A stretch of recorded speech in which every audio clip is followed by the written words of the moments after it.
like to suggest that the impact of mental health on our the United Kingdom is almost as if Wales were economically inactive. How do I come up with such an outrageous statement? Well, basically, according to the Organisation for the OECD, the Organisation for Economic Cooperation and Development, roughly 4.5% of people are out of employment because of mental health problems. And that's roughly the size of the population of Wales. We may find this actually quite distressing, but the picture I want to actually offer is slightly more optimistic. There are real challenges, but it's not all doom and gloom either. For a start, faith communities can make a difference. Faith communities, indeed people like ourselves, can make a difference. The reason for that is that two of the biggest challenges facing people with mental health problems are illness and isolation. And actually churches are quite good, certainly can be, and other faith communities at addressing those challenges.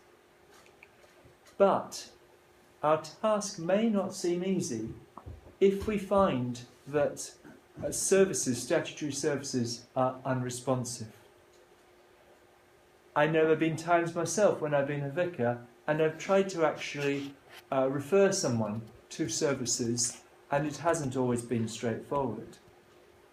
But if you're here because you're frustrated with mental health services, perhaps in some small measure the fact that this research is in some ways being funded by a mental health trust is a good sign. It's not all doom and gloom by any manner of means. I'd also like to suggest that by helping me to get the rigour of this research right, we can help further to actually improve things. Okay, it's only a small bit of research, but all of them chipping in together, perhaps we can actually bring about meaningful change. I am really keen, partly because of my own history and my own difficulties in the past, to work so that we can be absolutely sure that mental health services respond to the needs of people who use them. And that often includes staff, because many staff have mental health problems. It includes carers. It includes the wider community. How do we get there? Well, I'd like to suggest we get there by listening to people and working together.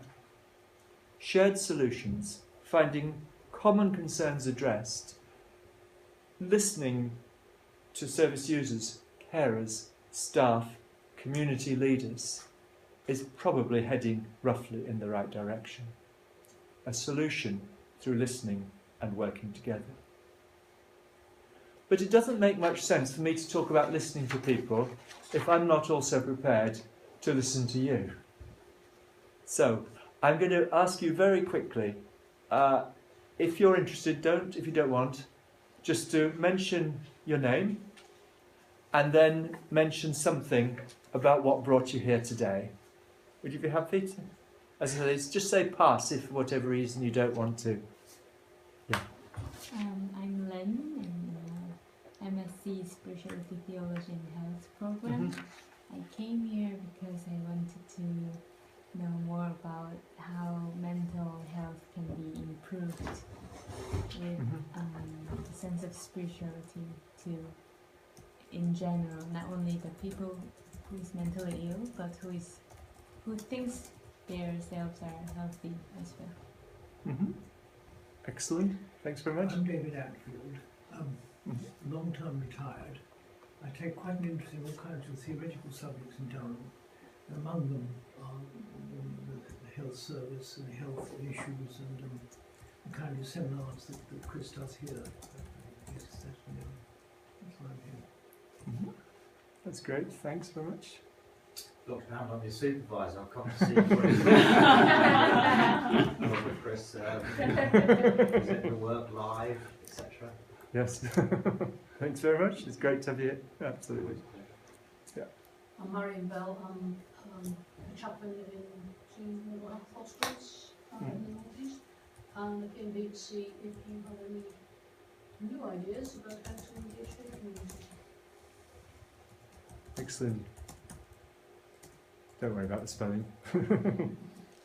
Don't be too clever, aren't I? Munir Ahmed, PhD student. My research is aiming to integrate spirituality into cognitive therapy. So this is an integral part and would be a learning experience for me. That's why I'm here. Thanks ever so much. Great. Okay, I'm Dr. Jen.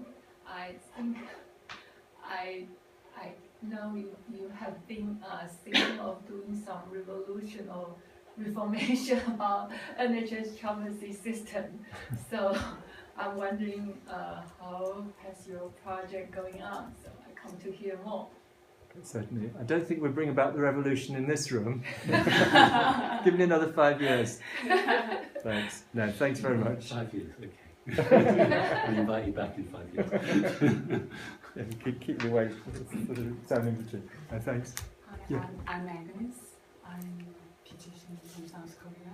I have a great interest about spiritual care for dying patients. So I want to know how hospital chaplaincy today work in UK and how can I communicate with them. I want to understand more deeply how hospital chaplaincies they work.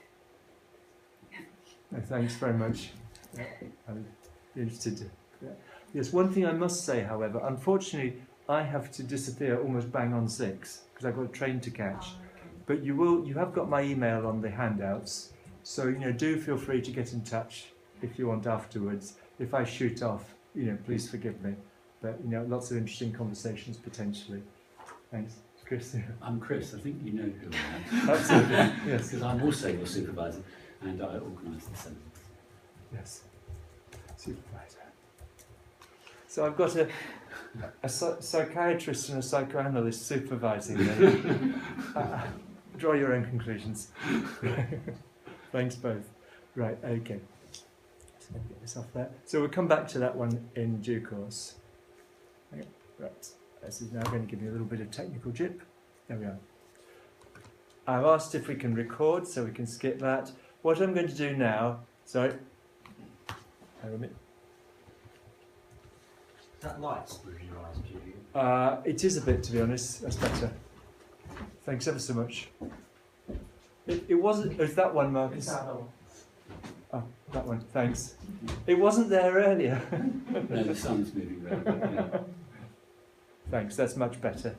Okay. In a moment, I'm going to explain the actual structure of my presentation I'm about to give you. Hopefully, I'll keep in mind the things you've told me a moment ago. But first, if we can just get through 3 complicated terms that are actually in the title. So I'll just go through those. The first of those is co-produced. And I've started talking a little bit about that, but actually let's just go into a little bit more detail. You can read it there on the screen. The idea is that everybody has a valuable contribution to make, and a unique contribution. It's about staff and service users or patients working together to find shared solutions to problems. It requires that staff listen genuinely to service users. It also requires that service users take genuine responsibility for their well-being and recovery. I'm absolutely convinced that we need a good therapeutic relationship. When you've got that, it always works better and everybody benefits. For obvious reasons, that's not always or necessarily the case. So there's a definition of co-produced, co-production. You've got it on your sheets if you want. And constructivism. Who's familiar with constructivism? Some of you, most of you perhaps. Constructivism is the idea that we discover consciousness through communication, through conversation, and through human interaction. It evolves, through those processes. And the difference there is that actually we're part of our context. I hold my hand up to somebody who has known and experienced difficulties, who's struggled with life at times, and I work among people who are similar. I'm not looking down a microscope, the positivist approach to knowledge, at them out there. I am part of, I am within, I share, I learn, I'm immersed in the experience and the story. And then grounded theory. Again, who's familiar with grounded theory? Few hands, but not everybody. Basically, what the idea of grounded theory is that you build theory from the bottom up. Out of conversations, you're looking for fragments of repeating themes that actually suggest the way things are and how and why they are as they are. And one of the things with grounded theory is something called the constant comparative method. So you do an interview, you work out what that person said in the interview, and then in the light of what they've said, you plan your next interview. And that's called theoretical sampling. It's more complicated than that. We were just having a conversation earlier about how difficult it is to do the theory in practice, and probably nobody really does it like it's in the textbook. But at the same time, it's something good to strive for. It provides the opportunity of genuinely listening to what the stakeholders are saying, rather than coming up with Julian's ideas. Of course, part of it is inevitably Julian's ideas, because Julian is part of the story as well. Any questions? I've either got you or you're all asleep. One of the interesting things with grounded theory order, which is very much part of the thinking of grounding theory, is in order to truly understand what people are saying, you actually listen to people, interview them, understand what they're saying before you do the literature, or at least that's the classic form of it. But in reality, that's not going to work all that well. And someone called Thornburg suggests something called informed grounded theory. So he calls it sort of an open mind rather than an empty head.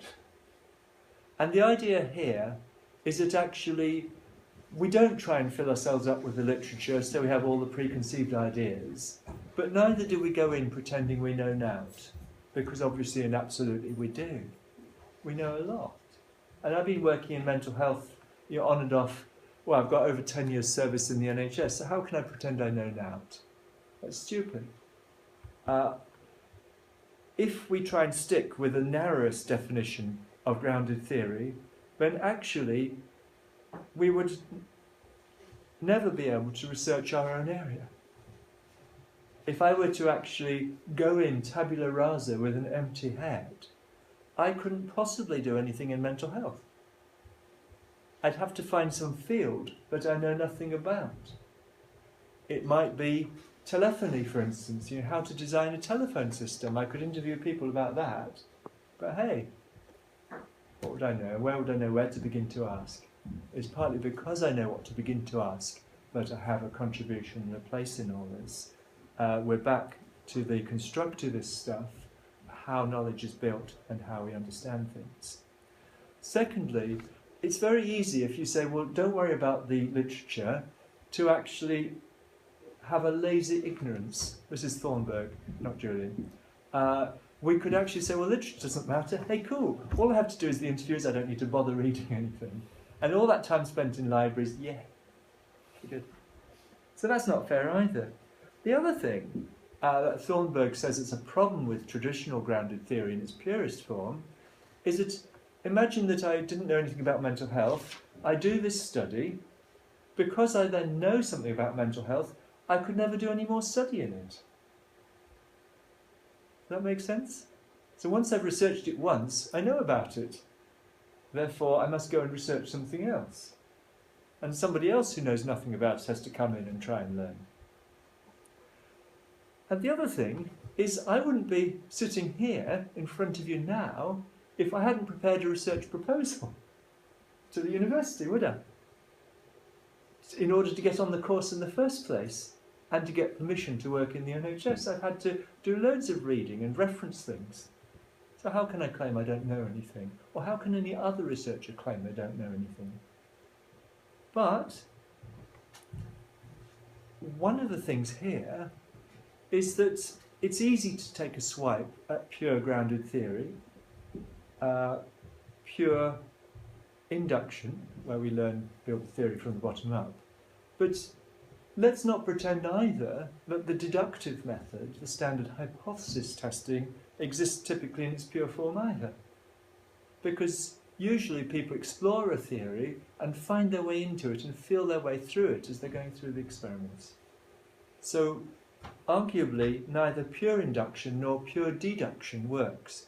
Don't worry if you're getting a little bit confused, because this is the sort of stuff that's probably either in your head or not. And just to make it even more confusing, Thornburg suggests something called abduction, which sounds more like something from the gym than from research. But what you've got there is the idea of an interplay between learning and engagement. Well, it's all learning, isn't it? But the engagement with the person, with the story, with what they're saying, and the engagement with the literature, what other people have found and suggest in the field. And I think, for me, what he further calls...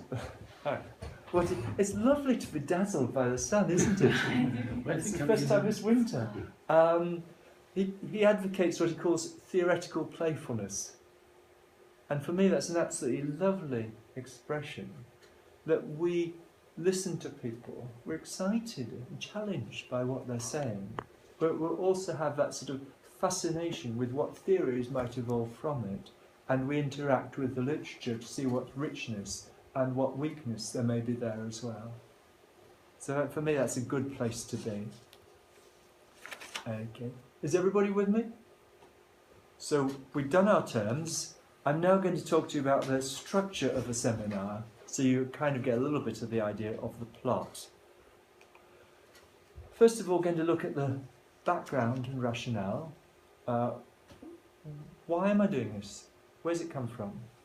And then look at the methodology, and equally a little bit at the theoretical framework. How have I built this thing up?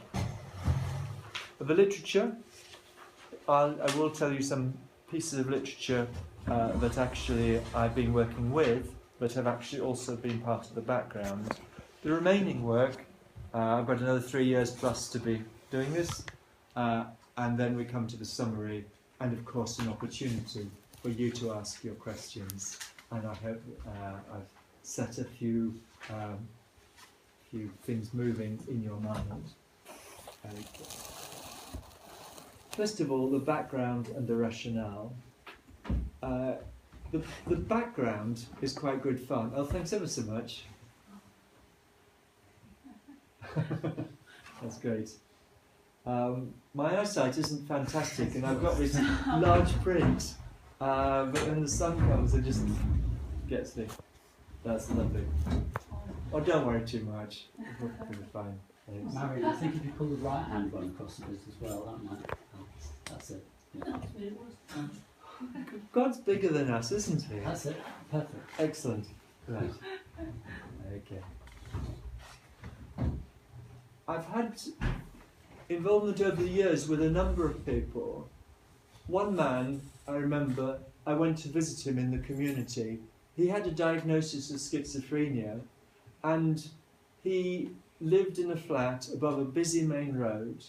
There was no decoration whatsoever in his house. He had no light shade, nothing, only an ashtray and his cigarettes. And that was pretty well the sum total of this poor man's company. Just about all he had to do was smoke through the day. And he was discharged into the community. And I remember I was devastated, you know, just how difficult life can be for some people. And I remember about 15 years ago showing some nurses a photo of my house. It was actually a photo of the garden that I was using for an illustration of something as part of training. And it was one of the support workers who said, "Wow, I'd love to live somewhere." And it really made me realise But when we talk about discharging people into the community, a phrase we use regularly in mental health, we imagine the community as we know it. You okay? Yeah. And yet the community for some people can be massively less attractive than our own experience of it, and desperate. And churches actually provide places of continuing care and support.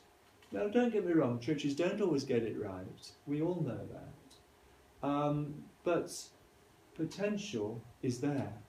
Your humble coffee afternoon, your luncheon club, some of those rather tired and bored sort of old things in cold church halls can be lifelines for people. We can actually make a real difference if we understand how to welcome people, if we learn to work together with them. So that's the emotional side for me. But actually, mental health service providers face rising demand with fewer staff.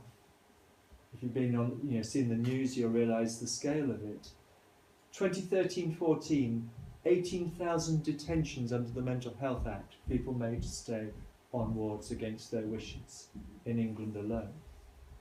And often on those wards, as I go around them as a chaplain, people experience what they perceive to be inadequate support.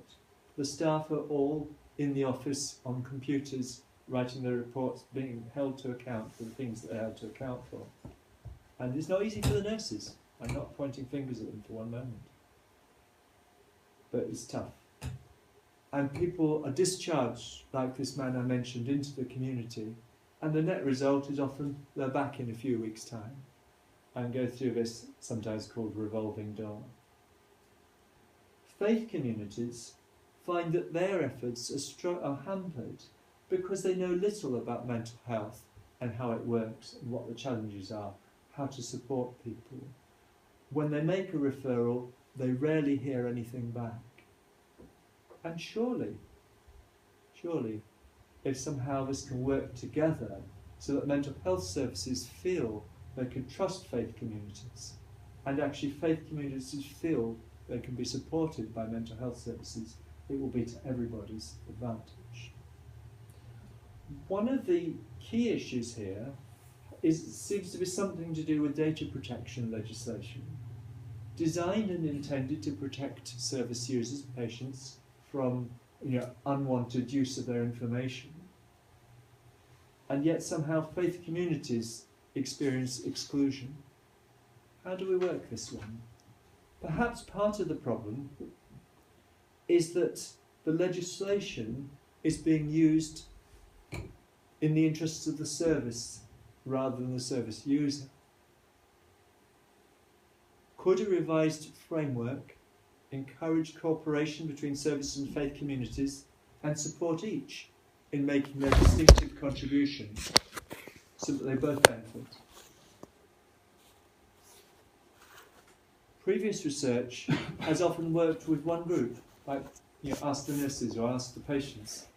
But to the best of my knowledge, nobody's asked the patients, the staff, and all the other stakeholders, and that's what I'm seeking to do here. I'm absolutely clear in my mind that religious groups could complement overstretched mental health services. The gentleman I described could be supported more effectively in the community, and when he started to relapse, perhaps with his own consent, there could be liaison with the mental health services to bring them back in as needed.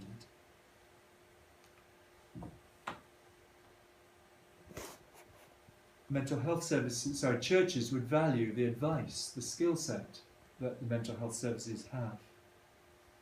Training church leaders could make a significant difference and reduce burnout, stress, and so on. So lots of possibilities, but obviously we need to listen, we need to learn. How are we going to do this? How's it going to happen? How can we make it work? Well, let me show you the research questions I've put together, and hopefully that will make a little bit of sense of what I'm trying to do. One of the things I've tried to do is actually get a balance between the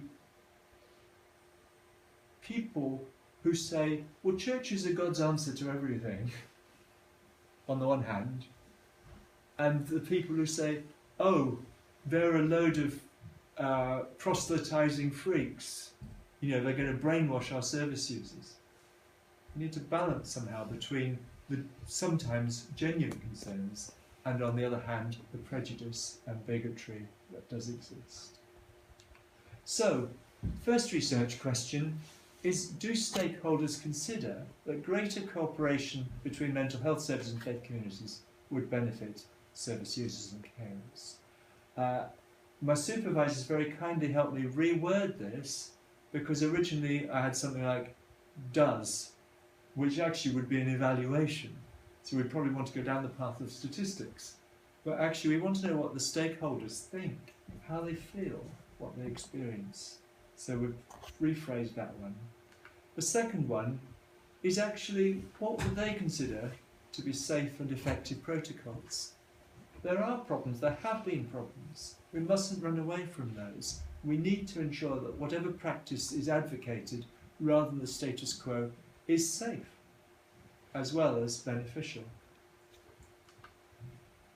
And what do they believe contributes to success? Well, there are plenty of good, really good projects around the country. How do they work? Why do they work? Can the elements of what works potentially be replicated? Don't get me wrong, a PhD in some ways, or DTH, whatever, it is a big thing, but also a very small thing. So we're not going to get all the answers out of this one, but perhaps we can just look and compare and learn something. So those are my research questions. I'm going to move on now to my theoretical framework. And what this is how do I understand the way I approach this? How do I build the frame around the picture that I'm looking at? Which way am I pointing the camera? What am I expecting to find? And the theoretical framework is a slightly complicated little beast. So what I'm going to try and do is build it up bit by bit. And the good news is that we've already done some of the bits. So we've done co-production. I've explained what that is. Goodness knows how much I've made it clear enough. But we've explained constructivism and grounded theory. Easy. Let's move on. What's missing from there? What do you think's missing in all this? Anybody alert to the bits that might be missing? Ethics. Ethics? Yes, we're going to come on to that. Absolutely, ethics. Anything else? Marcus?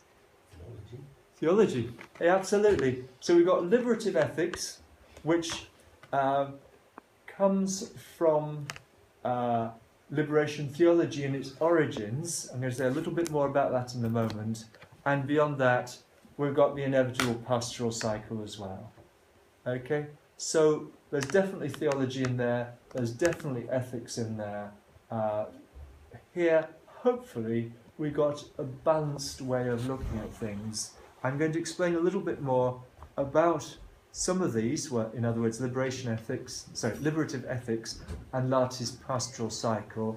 I won't go around the houses on Lartey's pastoral cycle, if you forgive the pun, but I'll just mention it briefly, and then I'll show you how I seek to bring these all together into a coherent whole that hopefully makes sense. I do also want to say a little bit more about co-production.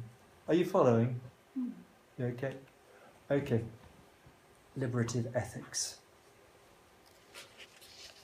I'll let you read that for a moment.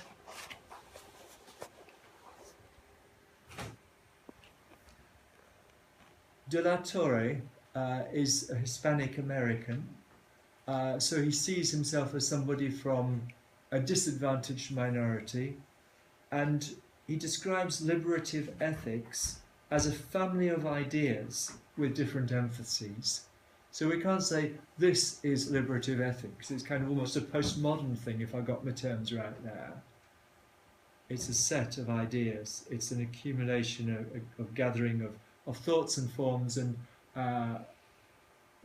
it draws its inspiration from liberation theology. It's neither Eurocentric nor necessarily Christian. And that's really important because, for me, some of the things, some of the approaches that we see and some of the tools that we use are very quick at saying, well, actually, God's the answer. We go through all this process of supposedly listening to people only to tell them that, well, God's the answer.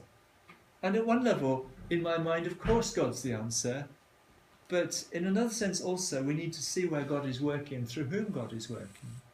And I need to accept that God may be working as much teaching me through that man with no lampshade as he is through my, studies and all that I am. He may be teaching me as much through the woman that I worked with shortly before I moved, who told me that because of the bedroom tax, she might have to go back and sell her body again to balance the books. Is God not saying something to me through that? And that's why I need to listen and learn from other people. We have a parallel, interestingly enough, between what De La Torre calls unexamined normative and legitimized social structures. You may take a hint of Marxism in there. And on the other hand, social processes, which is, as it were, the hidden scripts that grounded theory tries to surface. Grounded theory is trying to find out what's really going on behind the scenes, not what are people saying, but what's actually happening. And actually we find something very similar here. So in some ways, perhaps liberative ethics and co-production and so on are quite close allies. Okay. Lati's pastoral cycle. Who's familiar with this one? One or two of you, perhaps. Well, there's a number of pastoral cycles. They're not totally different, and I suspect, I've just sort of reflected on this, but I don't know, those who are more expert than me can certainly come up with a definitive on this one. But actually there was the educational cycle, there's also the management cycle. Somebody called Dewey seems to me to have been the first source I can find for these things. And that was in the 1930s, and then suddenly in the 70s we come up with the pastoral cycle. But what's really interesting with these cycles is that they're feedback loops. And they're not totally different in some ways from the boiler thermostat, most of us probably have in our homes. What is really interesting in all this is point 4, the situational analysis of the theology. You've got reflection on reflection happening here, and you've got the real rubber hits the road type stuff of listening to and learning from the service users, the staff, and everybody else involved, and really trying to understand, and not being too quick because of using liberative ethics rather than liberation theology to say, oh, those naughty staff, they've got it wrong, we've got to get the revolution, as you're saying, and bring liberation. Liberative ethics isn't there. It's not so obviously Marxist in it's going down that path, but it doesn't see that structures are the sum total of what needs to be dealt with. There may be other issues. And for me, one of the things that's really interesting is if we move on from there, sorry about that very quick introduction to Lati's pastoral cycle, to this model of co-production, is think of old-fashioned mental health services. They did things to people, and there was no signing up for, no consent, no mental capacity action, none of all that stuff. And people had stuff done to them. It was largely coercive. If you've read something like One Flew Over a Cuckoo's Nest, I know in some sense that's stereotyping. But then there's the idea of doing things for people. And ultimately, Slay advocates doing things with people. I like that. If we go further down the line and we're not careful, we actually end up with doing against. And if you read a lot of the anti-psychiatry type literature, it's all sort of, oh, those horrible psychiatrists, if they just weren't around, everybody would be well, wouldn't they? Well, of course not, because actually psychiatrists work with people who are at imminent and significant risk, and generally or often who have lost capacity as well. So, you know, I don't do doing against, and therefore that's why I struggle with some of the applying of liberation theology into this particular context. I don't know it works, and I don't think it's constructive. But trying to, in some ways, be epistemologically gracious, there's a phrase you don't typically hear on the bus, epistemological grace. How do we welcome and allow our understanding of knowledge, and indeed our understanding of what God's doing, to actually be generous, so we can learn as well as teach? Woman by the well, and Jesus, eh? Okay. Right. So, what I'm trying to do here is integrate these various ideas, and I realise I'm giving you a very whistle-stop tour through a lot of my own sometimes confused thinking, and I hope it somehow makes some measure of sense. First of all, I'm trying to get an overall interpretive awareness. I'm trying to get a way of understanding this, a framing of it that is coherent and consistent, and it positions me in the right place where I can listen, learn, and make, hopefully, a positive contribution. Part of that are grounded theory and liberation ethics. These are, as it were, the philosophical heavyweights. Liberative ethics is relatively new on the scene, but grounded theory has had a lot written about it, how it fits into constructivism, etc., etc., etc.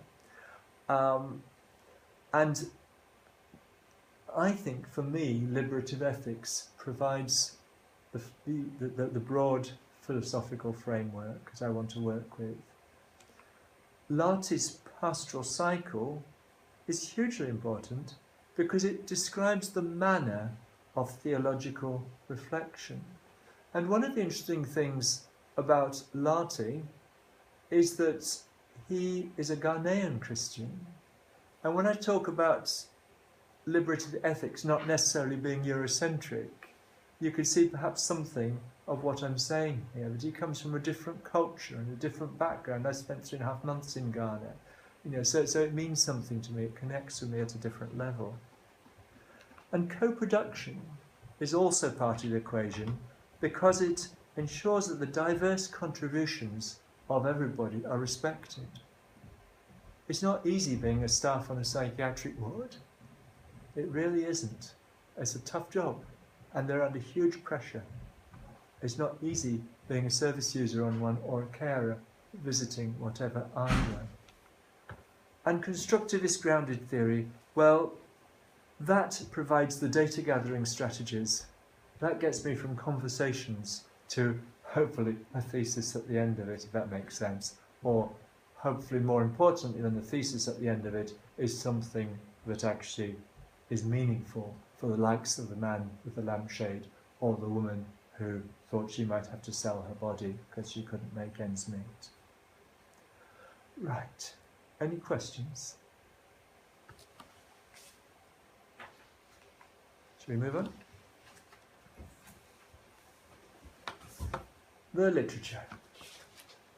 So you could see I'm a hypocrite in terms of, okay, well, maybe I'm not a total hypocrite because what I'm trying to do is actually work with Thornberg's model of grounded theory, which actually accepts that I do know some stuff before, I'm not coming in it totally new. There aren't many preliminary inquiries around all this. The status quo is there. It has a huge impact on people, for better and or worse. But there's very, very little research into statutory services and faith communities. If you put the kind of search phrase that I've just put on that slide into the databases, and I'm not going to give you a list of databases, I will send you to sleep. But if I put those search phrases in, searching by title or abstract, for instance, you will find very, very little material. Very little indeed.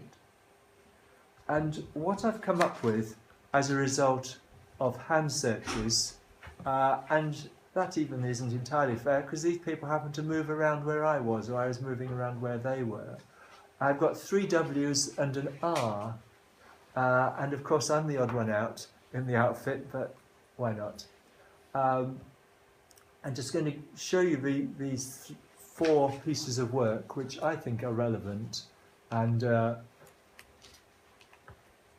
Emily Wood, somebody I'm working with on a current research project, so that's good fun. She would describe herself as an atheist. She's a psychiatric nurse and she's a researcher. We started working together. It was really funny, this, in some ways. There was a psychiatric day hospital and a church literally opposite each other, and we tried to put the 2 of them together, and the psychiatric staff said, "Oh, there's a church, they'll be able to help us out." Wow. And the church said, "There's a psychiatric service there, they'll be able to help us out." And we put the 2 of them together, and they said, "Well, actually, who's got the time and the resource?" "Oh, we thought it was them." And, you know, it's just this complete mismatch of understanding and expectation of what could be done between them. And unfortunately, we had to abandon that project, but I think we've learnt a lot more since then. What Emily found, and this was her master's project, is that clergy refer people to their GPs quite frequently, but they never get referrals from anyone themselves. So it's one-way traffic. She also found that clergy typically were really frustrated with the services and found them unhelpful and frankly condescending. What is interesting here is I was delivering some training on Saturday where I was hearing from an acute general hospital nurse who was saying that she couldn't get through either. So it may be, I hesitate to use the word paranoid, but you know, this isn't the full story, what's down here. If we take the rest on board, take the bigger picture a little bit into account, we may well see that there's actually more to it. But at face value, clergy feel left out and, to use a popular term, dissed by the services. Their opinion is of no worth, is the sense of what Emily came up with. Second W, Sarah wonders. This is part of an embargoed piece of work that I got permission to quote from. She, as part of a PhD, found something very, very interesting and unexpected. She found that managers and policymakers and clinicians and so on actually need to recognise that churches have something to teach the services. She is also an atheist. She's a psychologist, a clinical psychologist. So, you know, I'm not talking here about committed Christians. I'm talking about perhaps more, you know, opinions we might not expect. And this is somebody who's saying, well, hey, there's something the churches really have to contribute. But often we're stuck in a pity party mode and we've accepted this thing, we've got nothing to offer, and so we don't. But perhaps, as John Sentamu suggests, if we were more confident and more bold and more prophetic, we'd have the courage to stand up and speak into the situations.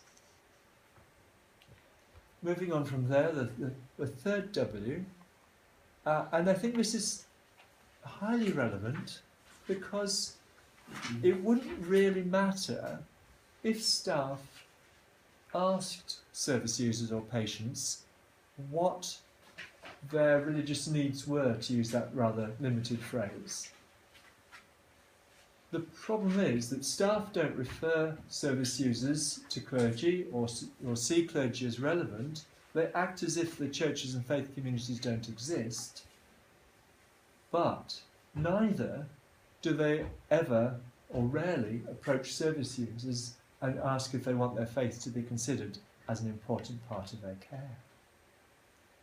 according to this research by Julia Walsh, I think it was something like 18% of care records were accurate. Often we imagine that the staff had done a guessing game. We did some research recently in another trust, and 100% was the figure recorded for the entries on the database for religion. Now, 100% is not necessarily to be believed. How has that happened? It's not a forced field. You know, on a database, if you've ever written a database, you can make it say that you have to put a figure in. It's not the case. So somehow, you know, it was a bit tick, tick, tick, probably. So, you know, the service users often don't believe they can talk about their faith because they fear their medication will be upped. The staff aren't thinking of asking them. Therefore, we have a very serious communication problem. So there's a complex of things actually happening here. And I'd like to share this one with you, which is the last piece of work we've actually been doing. And I find this hugely exciting and interesting, and you know, please do disagree with me completely on it if you think it's wrong. We've got the biopsychosocial model that has driven mental health services up until the recovery model, and still is very much practiced, that the issues surrounding people's mental ill health or well-being are formed by biological, psychological and social factors. One cynic said, well, it's biopsychosocial and 85% bio, isn't it? Now that's unfair and mean. But one of the things that we came up with in our research is that if you look at the spiritual here, what we understood the spiritual to be from what the service users were saying to us is that when they encounter the service and the institutional aspects of the service, the food on time, the medication rounds, you know, and all that sort of stuff, they try to hold on to their identity, to work out who they are, to explore reservoirs of strength and resilience in the face of, you know, as it were, the machine. You know, it's trying to get through and see as many patients as possible. And don't get me wrong, it probably has to be a machine, and maybe that's a negatively evaluative phrase. But how does the individual patient in hospital keep who they are somehow in the face of this? And I think that's where the spiritual response comes in and is often accentuated. So there's some papers that help me to form a bit of the background of how I'm understanding this. Work remaining. Work remaining. Well, a lot is the answer. I've done 2 of the interviews so far, and I've got clearly more to do. So field work, I'm starting on. My provisional plan is to get most of the field work done, if possible, by the end of the summer. And I'm not daring to look my supervisors in the eye here. No, that's what we're going to try and do. There's the findings, so the analysis of the field work, which in some ways with grounded theory happens as you go along, the constant comparative method, and the interpretation, you know, what's going on here. And I'm going to try, because I'm serious about co-production, to work this out with service users and ask them the question, you know, am I seeing what I think I'm seeing? Does it make sense to you? Or do you see a different picture from this? Does it look different? And I think what I need to do, just thinking through as we're speaking, is do it with staff and carers and the others as well. Then obviously the reflexivity. Again, this is more part of that process of discernment and understanding and conclusion.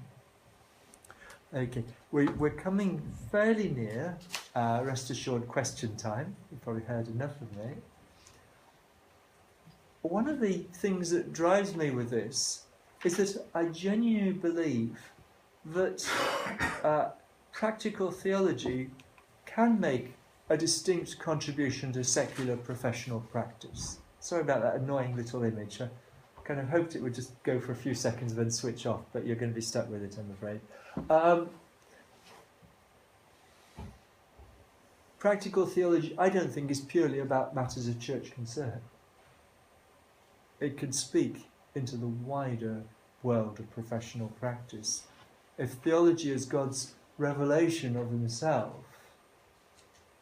perhaps herself, depends on how you want to construe that, then actually, is that not light to the world? Salt and light. We are salt and light, yeah? All that stuff. How do we bless beyond our own church circles or faith circles? I think there's something very real about being an advocate for all the stakeholders. And as I say, sometimes those stakeholders, sometimes those people who are marginalised are the staff. You know, psychiatrists can be the whipping boys. You know, certainly if you're with a group of service users in the wrong sort of mood, in the wrong sort of place, sometimes, you know, it's not always what you think. It's more complicated. And facilitating the mission of the church in addressing the stigma of mental health.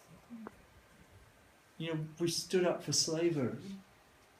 We stood up for Martin Luther.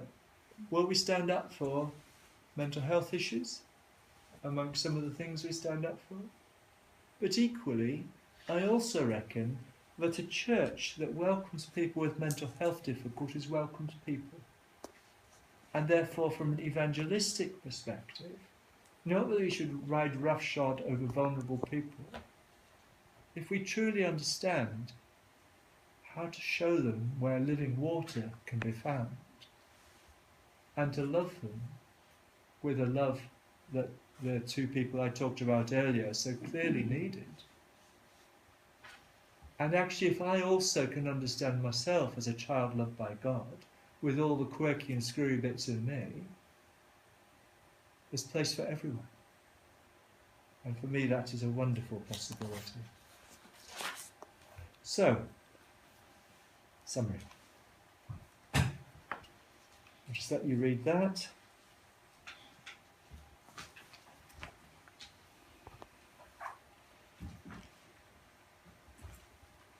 I'm working to explore the possible alternatives to current arrangements and see if there might be a better way of conducting the relationship between mental health services and faith communities.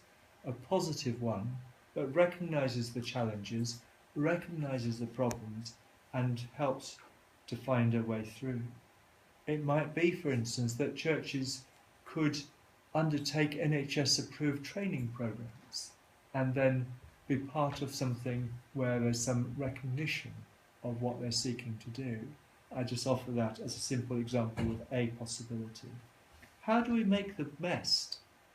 How do we gain synergy for faith communities and mental health services when resources are so desperately overstretched?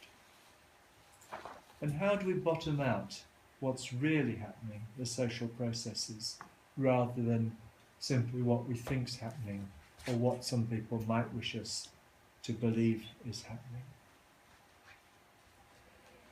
So now we come to the questions.